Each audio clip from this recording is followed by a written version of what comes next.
Being a law student मुझे बहुत अच्छे से समझ में आता है कि ज्यूरिस्प्रूडेंस कितना ज्यादा बोरिंग सब्जेक्ट है और कितना ज्यादा लेंदी सब्जेक्ट है, लेकिन इसकी दूसरी साइड ये भी है कि बहुत इंपॉर्टेंट सब्जेक्ट है। और अगर हम अपने ज्यूरिस्प्रूडेंस के टीचर से बोलते हैं कि हमें इंपॉर्टेंट बताओ या क्या पढ़ना है, कितना पढ़ना है वो बताओ, तो उनका एक ही जवाब रहता है, सब कुछ इंपॉर्टेंट है और सब कुछ पढ़ना रहता है। Hi friends, welcome to law में time, Muskan Mandhiyani, legal guide. आज के इस वीडियो में हम ये सारी चीजें डिस्कस करने वाले हैं, सो आई रिक्वेस्ट यू गाइस कि आप लोग प्लीज मुझे ध्यान से सुनते रहिए एंड लेट्स स्टार्ट। पहला है मीनिंग ऑफ ज्यूरिस्प्रूडेंस। अगर आप ध्यान से देखें तो ज्यूरिस्प्रूडेंस दो वर्ड्स में डिवाइड होता है। पहला है ज्यूरिस, जिसका मतलब होता है लॉ, दूसरा है प्रूडेंशिया, जिसका मतलब होता है नॉलेज, और ये दोनों ही लैटिन टर्म्स है। तो हम कह सकते हैं jurisprudence is knowledge of law, यानी लॉ की नॉलेज को, लॉ की स्किल को ज्यूरिस्प्रूडेंस बोला जाता है। So let's discuss analytical school. ये कहता है law in its present form. ये फ्यूचर लॉ की बात नहीं करता, पास्ट में कैसा लॉ था इसकी बात नहीं करता, ये बोलता है law in its present form. Present form में, एग्जिस्टिंग फॉर्म में लॉ कैसा है उसकी बात करता है एनालिटिकल स्कूल, ठीक है। इसलिए इसको पॉजिटिव स्कूल ऑफ लॉ भी बोला जाता है।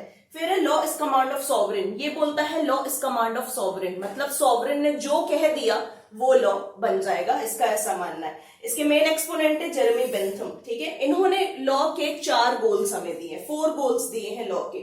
वो लॉ सबसिस्टेंट होना चाहिए, ठीक है, अबंडेंस में होना चाहिए, इक्वालिटी होनी चाहिए और सिक्योरिटी देने वाला लॉ होना चाहिए। और law should promote greatest happiness of greatest number. इनकी थ्योरी है ना यूटिलिटेरियनिज्म की, उसको इन्होंने यहाँ पे इंक्लूड करके बोला है law should promote greatest happiness of greatest number, ठीक है। वो ऐसा लॉ होना चाहिए जिससे कि ज्यादा से ज्यादा लोगों का भला हो, ज्यादा से ज्यादा यूटिलिटी क्रिएट हो सोसाइटी में। अब जेरेमी बेंथम की व्यूज को क्रिटिसाइज भी किया गया। पहला है लैक ऑफ फ्लेक्सिबिलिटी। इन्होंने जो लॉ सजेस्ट किया उसमें फ्लेक्सिबिलिटी नहीं है। दूसरा क्रिटिसिज्म है ये इंडिविजुअल राइट्स को और कम्युनिटी के राइट्स को बैलेंस नहीं कर पाए हैं, ठीक है। हमेशा हम एक इंडिविजुअल के इंटरेस्ट की बात नहीं कर सकते, हम एक कम्युनिटी में रहते हैं तो हमें पूरी कम्युनिटी के इंटरेस्ट की बात करनी होगी, जिसे इन्होंने इग्नोर कर दिया है। हमारे नेक्स्ट इंपॉर्टेंट एक्सपोनेंट है एनालिटिकल स्कूल के जॉन ऑस्टिन, ठीक है। इन्होंने पॉजिटिव लॉ की बात की है। पॉजिटिव लॉ क्या होता है? जिसके पीछे स्टेट का फोर्स हो, ठीक है। ऐसा लॉ जो अगर आपने फॉलो नहीं किया तो स्टेट आपको पनिश कर सकता है, राइट। सैंक्शंस है उस लॉ में, तो उसको कहेंगे पॉजिटिव लॉ। अब इस पॉजिटिव लॉ की इसेंशियल्स क्या है, फीचर्स क्या है, वो देखते हैं। पहला कमांड। कमांड मतलब कि ये किसी सुपीरियर अथॉरिटी ने दिया है, इसीलिए आपको इसे फॉलो करना होगा। ये उसकी कमांड है तभी ये लॉ है, ठीक है। दूसरा है सैंक्शन, मतलब अगर आपने इसे फॉलो नहीं किया, इस कमांड को, इस लॉ को फॉलो नहीं किया, अबाइड नहीं किया, तो आपको पनिशमेंट मिलेगी, राइट। This has sanctions. तीसरा है ड्यूटी, ये आपकी ड्यूटी है कि आप इस लॉ को फॉलो करें। और चौथा है सॉवरेनिटी, राइट, ये किसी सॉवरेन ने दिया है। अब इसके क्रिटिसिज्म्स क्या है वो देखते हैं। Customs overlooked. पुराने जमाने में जो प्रैक्टिसेस थी, जो कस्टम्स थी, वो आगे चल के लॉ बन जाते थे, उनकी बात नहीं की है ऑस्टिन ने, ठीक है। दूसरा है नो प्लेस फॉर जज मेड लॉ। जरूरी नहीं है सिर्फ जो सॉवरेन ने बोल दिया वही लॉ हो जाएगा। जो मॉडर्न जुडिशरी है वो लॉ बनाती भी है और उसे इंटरप्रेट भी करती है, इसकी बात नहीं की है ऑस्टिन ने। नेक्स्ट है हिस्टोरिकल स्कूल। हिस्टोरिकल स्कूल बात करता है कि लॉ का ओरिजिन कैसे हुआ और उसका डेवलपमेंट कैसे हुआ, ठीक है। इसके पहले एक्सपोनेंट है मॉन्टेस्क्यू। मॉन्टेस्क्यू ने कहा है कि जो लॉ है वो लोगों की नीड्स के अकॉर्डिंग चेंज होता है, उनकी नीड्स के अकॉर्डिंग बना हुआ होता है। जो नीड्स है लोगों की, उन्हें पूरा करने वाला लॉ होना चाहिए। Law depends on surrounding conditions. हमारी सोशल और पॉलिटिकल कंडीशंस कैसी हैं, उन पर लॉ डिपेंड करता है। तो साबने ने कहा है कि origin of law lies in people. हमारी कॉन्शियसनेस की वजह से, हमारे लॉजिक और रीजन की वजह से लॉ बनता है, और जैसे लोगों की अलग अलग कम्युनिटी होती है उस हिसाब से लॉ बदलता रहता है, ठीक है। हमारी कॉन्शियसनेस ही लॉ को जन्म देती है, इनका ऐसा कहना है। इनको क्रिटिसाइज कैसे किया गया है कि इनका जो आउटलुक है वो बहुत ज्यादा नैरो है। दूसरा क्रिटिसिज्म है कि इन्होंने कहा था लॉ जो है वो लोगों की कॉन्शियसनेस से ओरिजिनेट होता है, हमारी कॉन्शियसनेस से बनता है, लेकिन ऐसा नहीं है। लॉ के और भी बहुत सारे सोर्सेज होते हैं। कस्टम एक लॉ का सोर्स है, लेजिस्लेशन एक लॉ का सोर्स है, उन सारे सोर्सेज की बात इन्होंने नहीं की है। हिस्टोरिकल स्कूल के लास्ट एक्सपोनेंट है हेनरी मिल। इन्होंने कहा है कि पहले पेट्रियार्कल फैमिलीज एग्जिस्ट करती थी, यानी जो एल्डेस्ट मेल मेंबर रहता था फैमिली का वही सबको कंट्रोल करता था, जिसको इन्होंने नाम दिया है पेटर फैमिलिया।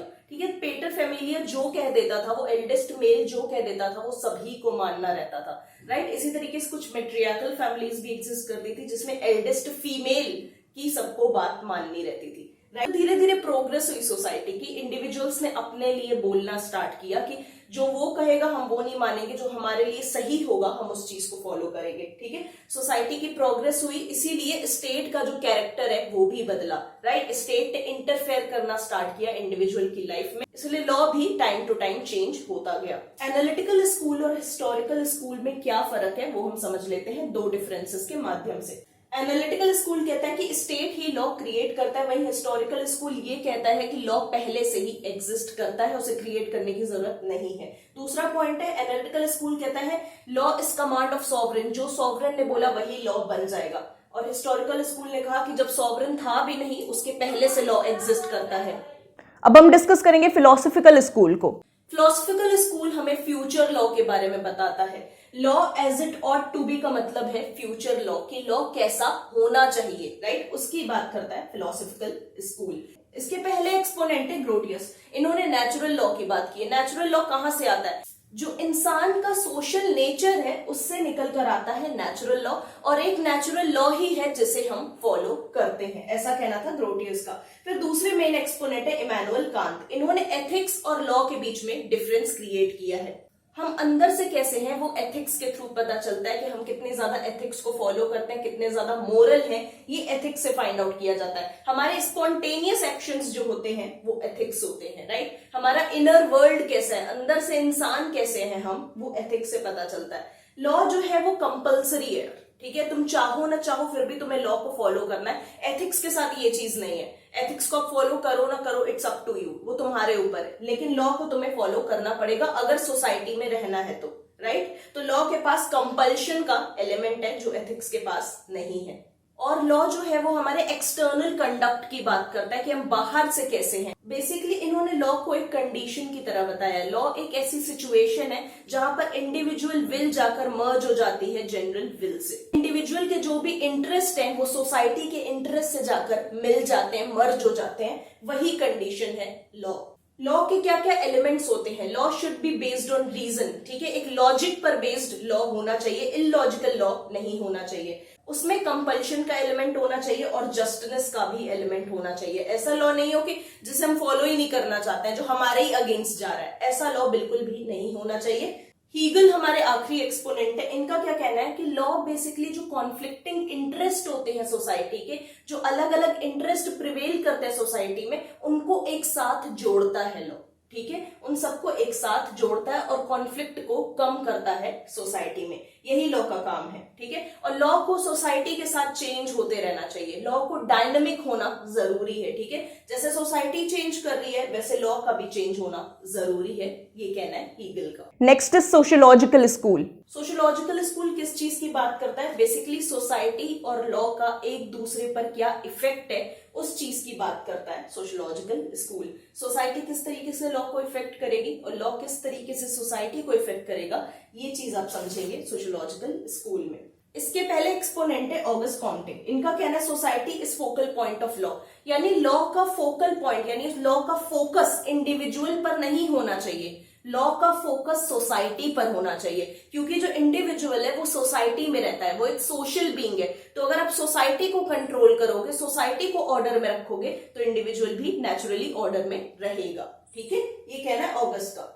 फिर है रुडोल्फ वॉन अहेरिंग। इनका क्या कहना है? Law should protect interest of society, individual interest को साइड में रख के सोसाइटी के इंटरेस्ट को प्रोटेक्ट करने की बात करनी चाहिए लॉ को, ठीक है, सोसाइटी का इंटरेस्ट ज्यादा जरूरी है अकॉर्डिंग टू अहेरिंग। नेक्स्ट है आयरलिक। इन्होंने लिविंग लॉ की थ्योरी दी है। लिविंग लॉ का मतलब है एक्स्ट्रा लीगल कंट्रोल्स, जो हम और आप आए दिन फॉलो करते हैं वो लॉ है जो स्टेट ने क्रिएट किया है, ठीक है, जिसको कि फॉर्मल लॉ कहते हैं, लेकिन ये एक्स्ट्रा लीगल कंट्रोल्स की बात कर रहे हैं। इसका मतलब है जो रूल्स सोसाइटी ने बनाए हैं, जो कम्युनिटी ने बनाए हैं, ठीक है, कम्युनिटी है जिससे कि दूसरी कम्युनिटी से झगड़ा चल रहा है, तो एक कम्युनिटी ने कहा कि भाई तुम हमारे इलाके में मत आना, हम तुम्हारे इलाके में नहीं आएंगे। तो यहाँ पर स्टेट ने ये लॉ नहीं बनाया, ये कम्युनिटी ने खुद से ही लॉ डिजाइन कर लिया अपनी नीड्स को सूट करने के लिए। तो इसको कहेंगे लिविंग लॉ या एक्स्ट्रा लीगल कंट्रोल, मतलब आपसी सहमति से बनाया गया लॉ। हार्लिक का कहना था कि जरूरी नहीं है कि स्टेट ही लॉ बनाए और वो लॉ कंपल्सरी हो, कंपल्सिव हो, ठीक है। लोग भी अपनी आपसी सहमति से लॉ बनाते हैं अपनी नीड्स के अकॉर्डिंग। नेक्स्ट एक्सपोनेंट है डगेट। इन्होंने सोशल सॉलिडारिटी की थ्योरी दी है। सोशल सॉलिडारिटी की जो थ्योरी है वो बेसिकली इस चीज पर बेस्ड है कि सोसाइटी में जितने भी इंडिविजुअल्स हैं वो एक दूसरे पर डिपेंडेंट है, अपनी अपनी नीड्स के लिए वो एक दूसरे पर डिपेंड रहते हैं। और तीसरा है law has to regulate relation of man with man and man with society. So Duguit के अकॉर्डिंग लॉ का काम क्या है? लॉ का काम है कि इंडिविजुअल का इंडिविजुअल के साथ क्या रिलेशन है, इंडिविजुअल का स्टेट और सोसाइटी के साथ क्या रिलेशन है, इसको रेगुलेट करना लॉ का काम है, ठीक है। इसको कंट्रोल करना लॉ का काम है। नेक्स्ट और मोस्ट इंपॉर्टेंट एक्सपोनेंट है रॉस्को पाउंड। इन्होंने लॉ इन एक्शन की बात की है। इन्होंने लॉ इन एक्शन की बात की है कि एक्चुअल में लॉ प्रैक्टिकली कैसा होता है उसकी बात की है। इनकी मोस्ट इंपॉर्टेंट थ्योरी है सोशल इंजीनियरिंग की। सोशल इंजीनियरिंग की थ्योरी इस चीज पर बेस्ड है कि जो लॉ का काम है वो सोसाइटी के कॉन्फ्लिक्टिंग इंटरेस्ट को अलाइन करना है। जो भी कॉन्फ्लिक्ट्स होते हैं सोसाइटी में, जो अलग अलग इंटरेस्ट प्रिवेल करते हैं सोसाइटी में, उनके बीच में लड़ाई ना हो, कॉन्फ्लिक्ट्स ना हो, उनको प्रोटेक्ट करने का काम है लॉ का। यही है सोशल इंजीनियरिंग की थ्योरी। इन्होंने हमें ज्यूरल पोस्टुलेट्स भी दिए, बेसिकली ऐसे अजम्पशंस जिन पर सोसाइटी बेस्ड है, अजम्पशंस, ठीक है, कि ऐसा हो सकता है। बेसिकली कुछ भी एक्शन लेने के पहले हमें इन ज्यूरल पोस्टुलेट्स को ध्यान में रखना चाहिए। फॉर एग्जाम्पल, सामने से कोई चल कर आ रहा था और उसने आपको पुश कर दिया। अब या तो आप उस चीज को लेकर उससे लड़ने लगो, या एक चीज अज्यूम करो कि हो सकता है उसने जानबूझकर ये चीज ना की हो, ठीक है। नो इंटेंशनल अग्रेशन, जानबूझ के उसने ये चीज नहीं की, उससे भूल से हो गया, तो आपने ये चीज अज्यूम की। सिविलाइज्ड सोसाइटी में हमें कुछ चीजें अज्यूम करनी होती है, उन्हीं अजम्पशंस को ज्यूरल पोस्टुलेट्स कहा गया है, ठीक है। एक सिविलाइज सोसाइटी में इंसान को ये सोच कर चलना चाहिए कि अगर सामने वाले ने कुछ किया तो हो सकता है उसने जानबूझकर नहीं किया, मुझे कुछ एक्शन लेने के पहले एक बार सोचना जरूर चाहिए। दूसरा है नो अनरीजनेबल रिस्क। अगर सामने वाला कुछ कर रहा है जिसकी वजह से दूसरों को हार्म हो सकती है, तो हो सकता है उसने वहां पर रिस्क कैलकुलेट किया हो सकता है वो काम ध्यान से कर रहा हो जिसकी वजह से दूसरों को इंजरी नहीं होगी। रिस्क तो लिया है लेकिन अनरीजनेबल रिस्क नहीं लिया है, दूसरे को हार्म नहीं करेगा वो इंसान, ऐसा हमें अज्यूम करके चलना चाहिए। हमारा लास्ट स्कूल है रियलिस्ट स्कूल। लॉ एक्चुअली में वर्क कैसे करता है, प्रैक्टिकली लॉ कैसे अप्लाई किया जाता है, वो हमें पता चलता है रियलिस्ट स्कूल से, ठीक है। लॉ की रियल वर्किंग क्या होती है वो रियलिस्ट स्कूल से पता चलती है। लॉ इज डिफाइंड बाय जजेस डिसीजन, जज क्या डिसीजन देंगे उससे लॉ का हमें पता चलता है इस स्कूल में। इसके पहले एक्सपोनेंट है जॉन चिपमैन ग्रे, जो कि कहते हैं court is the most significant source of law. Court से ही लॉ निकल कर आता है और वो सबसे सिग्निफिकेंट सोर्स है लॉ का। लेजिस्लेचर्स तो हाँ लॉ बनाते ही हैं, लेकिन कोर्ट एक बहुत इंपॉर्टेंट सोर्स है। क्यों? क्योंकि वहां जजेस बैठते हैं जो कि डिसीजन देते हैं। सेकेंड एक्सपोनेंट है ओलिवर वेंडल होम्स, जो कि कहते हैं एथिक्स और लॉ के बीच में एक सेपरेट लाइन होना बहुत ज्यादा जरूरी है, इनको सेपरेट रखना जरूरी होता है। दूसरी बहुत इंपॉर्टेंट चीज कहते हैं कि अगर लॉ को आपको सही से इंटरप्रेट करना है, सही से समझना है, तो जिसने क्राइम कमिट किया है उसके स्टैंड पॉइंट से आपको लॉ को जरूर देखना चाहिए। मेरे सभी वीडियोस के नोट्स आपको हमारे Telegram channel law mate you legal guide पर मिल जाएंगे, जहां बहुत अच्छी अपॉर्चुनिटीज मैं शेयर करती हूं लॉ स्टूडेंट्स के लिए। लिंक डिस्क्रिप्शन में जाकर ज्वाइन कर लीजिएगा, शेयर भी जरूर से कर दीजिएगा। फाइनली इस वीडियो को समराइज करते हैं। ज्यूरिस्प्रूडेंस का मीनिंग क्या है? बेसिकली स्टडी ऑफ लॉ या लॉ की नॉलेज को हम ज्यूरिस्प्रूडेंस कहते हैं। पहला स्कूल है एनालिटिकल स्कूल, जो कि लॉ के प्रेजेंट फॉर्म की बात करता है कि लॉ कैसा एक्चुअल में है, और ये कहता है law is the command of sovereign. इसके दो मेन एक्सपोनेंट्स है जेरेमी बेंथम, जो कि यूटिलिटेरियनिज्म की बात करते हैं कि ऐसा लॉ होना चाहिए जो मैक्सिमम लोगों तक पहुंचे और मैक्सिमम यूटिलिटी दे। दूसरे हैं जॉन ऑस्टिन, जो कि पॉजिटिव लॉ की बात करते हैं। सेकेंड है हिस्टोरिकल स्कूल, जो कि origin and development of law की बात करता है। इसके तीन मेन एक्सपोनेंट्स हैं मॉन्टेस्क्यू, एफ.के. वॉन सेवनी और sir Henry main. Please exponents याद रखिएगा, यही सबसे ज्यादा जरूरी चीज है। तीसरा है फिलोसॉफिकल स्कूल, जो कि कहता है law as it ought to be, यानी फ्यूचर में लॉ कैसा होगा उसकी बात करता है। इसके एक्सपोनेंट्स है ग्रोटियस, इमैनुअल कांत और हीगल। सोशियोलॉजिकल स्कूल बहुत ज्यादा इंपॉर्टेंट है, डेफिनेटली से कुछ ना कुछ क्वेश्चंस बनेंगे और उस पीडीएफ में हो सकता है क्वेश्चंस भी मैं दूं, ठीक है। पीडीएफ 1-2 दिन बाद अपलोड हो जाएगी, डेफिनेटली आएगी टेलीग्राम चैनल पर। सोशियोलॉजिकल स्कूल बताता है कि लॉ किस तरीके से सोसाइटी को अफेक्ट करता है, सोसाइटी किस तरीके से लॉ को अफेक्ट करती है। इसके एक्सपोनेंट्स है Auguste Comte, Rudolf von Ihering, Eugen Ehrlich, Duguit और रॉस्को पाउंड। डगेट ने सोशल सॉलिडारिटी की बात की है, रॉस्को पाउंड ने सोशल इंजीनियरिंग की बात की है। कंफ्यूज मत करना प्लीज। लास्ट है रियलिस्ट स्कूल, जहां हमें पता चला लॉ एक्चुअल में कैसे वर्क करता है, एक्चुअल में कोर्ट में वो किस तरीके से काम करता है, ये हमें यहां से समझ में आया। इस चैनल पर लॉ से रिलेटेड बहुत अमेजिंग वीडियोस आने वाले हैं, इसलिए सब्सक्राइब करो, शेयर करो वीडियोस को, मुझे बहुत ज्यादा खुशी होगी। किसी नए टॉपिक पर वीडियो चाहते हो कमेंट सेक्शन में जरूर बताना। लॉ पीप्स मेरी इंस्टा आईडी है, लिंक डिस्क्रिप्शन में, आकर वहां पर्सनली भी बात कर सकते हो। तुम्हारी through out law college life काफी इजी हो जाएगी अगर तुम इस चैनल को फॉलो करोगे तो। So thank you so much watching this video friends, and we'll meet soon in the next video. Good luck.